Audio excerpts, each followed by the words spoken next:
Chevron is an American multinational energy company that is one of the biggest names in the oil and natural gas industry. If you're someone who follows current affairs, you may recall hearing its name because it's been in the news quite a few times in the recent past, and not always for the best reasons. With that being said, the company has been up and running for almost 150 years now and definitely has a fascinating survival story. If you're interested in knowing about Chevron's history and how it has managed to make its way in the ever-changing world since its inception in 1897, this video is for you. Keep watching. Chevron Corporation traces its history back to 1897 when it was originally founded, but under a different name. It was then called the Pacific Coast Oil Company. In the 1900s, it was bought by Standard Oil Company and Trust, which was a vast empire that once used to control almost all of the production, processing, marketing, and transportation of oil in the US. Then, in 1911, the company was broken into several parts by the federal government, leading to one of the new companies called Standard Oil Company, California.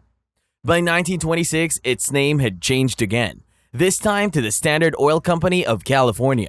But soon they realized that this name could only be used in a particular geographical area, and so they began to trade under the name Chevron. By this time, Chevron had become a familiar name among people in the same business. But it didn't have its surge till the 1980s, when it bought Gulf Corp for $13.3 billion, which was the largest corporate deal in history at that time. In 2001, Chevron merged with Texaco and changed its name to Chevron Texaco Corp. But by 2005, it had dropped the Texaco name and went by just Chevron once again. Now that we have the history of Chevron's name sort of covered, let's move on and talk about the company's accomplishments, as well as the risks and controversies associated with being in the oil industry. But before we get to that, we'd really appreciate if you could take a moment to like this video and subscribe to our channel. Chevron has been based in California since the inception of the company, and even as it developed into a multinational company, its headquarters have always been located in California.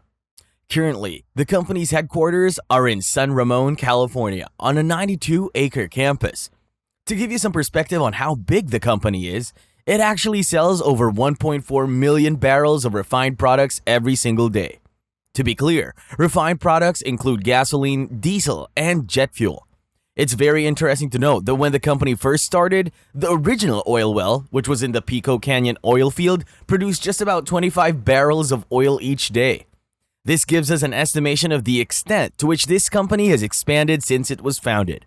In fact, from the mid-1940s to the 1970s, Chevron was part of what was called the Seven Sisters, which was a group of 7 companies that dominated the global petroleum industry at the time. Even at present, Chevron is one of the largest companies in the world, and it is also the second largest oil company in the US by revenue. It also ranked 16 on the Fortune 500 list in 2022 and 37th on the Fortune Global 500. In the US, the Chevron brand is the most widely used. It is present at over 6,880 locations and spread across 21 states, the highest concentration of Chevron stations being located in California. Chevron also uses its Texaco brand within the US, though its locations are way fewer than that of Chevron. Texaco is used at 1,346 locations across 17 states in the US. Outside of the US, Chevron mostly uses the Caltex brand, which is present in Southeast Asia, Hong Kong, Pakistan, South Africa, and New Zealand. At this point in the video, we've established that Chevron is a mega successful brand, not only in the US, but also globally. Now, let's take a look at its business journey and also talk about some of the challenges it has had to face throughout the many years of its operations. We can all agree that in these times, no public company is above public scrutiny and criticism, especially not an oil company. So, to keep up with the current trends and the environmental necessity to opt for renewable alternatives to fossil fuels, Chevron offers a range of alternative energies. These include wind and solar power, hydrogen, geothermal, biofuel, and fuel cells. Chevron had claimed to be the world's largest producer of geothermal energy, and its biggest geothermal operations were located in the Southeast Asian regions. But these assets were sold in 2017. In the early 2010s, the company was aiming to expand its renewable power ventures, and they planned to spend approximately $2 billion on research and acquisition in the renewable sector between 2011 and 2013. However, in 2014, Chevron started to reduce its investment in renewable energy technologies, reducing asset headcount and selling a lot of its alternative energy-related assets. Today, Chevron is well known for its slogan, "The Human Energy Company," which was a campaign that it first launched in September of 2007. Chevron has said that human energy was chosen as their slogan and focus because human energy captures their positive spirit in delivering energy to a rapidly changing world.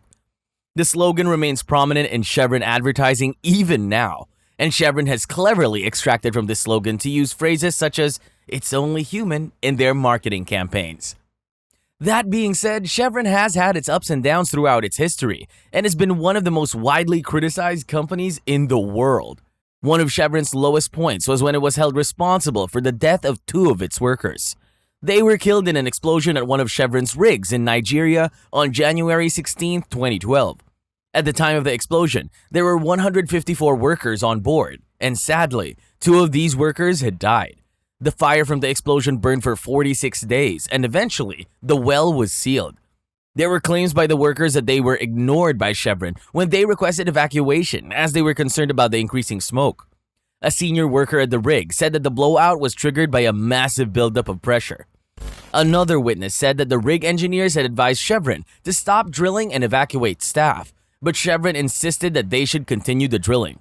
Expecting an explosion, the rig manager, who was one of the 2 that later died, kept the lifeboats ready for use. However, as you'd expect, Chevron denied all these claims and said they had not received any request for evacuation and that the workers had the right to cease operations at any time if they believed that there was a risk to their health and safety. Another reason why Chevron is criticized stems from its activities involving climate change. The company has been fined by the government of Angola for oil spills within its waters. It has also been fined by the United States governments for violations of the U.S. Clean Air Act and pollutive activities that had risen out of one of its refineries in California.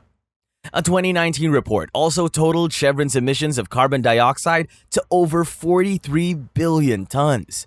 These are just the tip of the iceberg when it comes to all the scandals and controversies the Chevron Corporation has been a part of. In fact, since 2013, climate change activists have held an anti-Chevron Day, which is held on or around May 21 each year to fall, during the same time when Chevron holds its annual meeting of shareholders every year. But even after all these controversies, Chevron somehow gets back up and is still one of the biggest and most successful oil companies. So, what do you think of Chevron? If you're from the US, you've most probably come across Chevron stations, or at least heard of the company before. Were you aware of these controversies surrounding the company, or is it new information to you? Let us know in the comments below. Also, we would love to hear what your thoughts are on the oil industry in general. I think we can agree that it's high time big corporations started moving towards renewable sources of energy because that's simply the future. That's it for this video. Thank you so much for watching, and we hope it brought some value to you. Please don't forget to like this video and subscribe to our channel, and tell us what topic you'd like us to cover next. We intend to come up with a lot of interesting and informative content for you. We'll see you in the next video.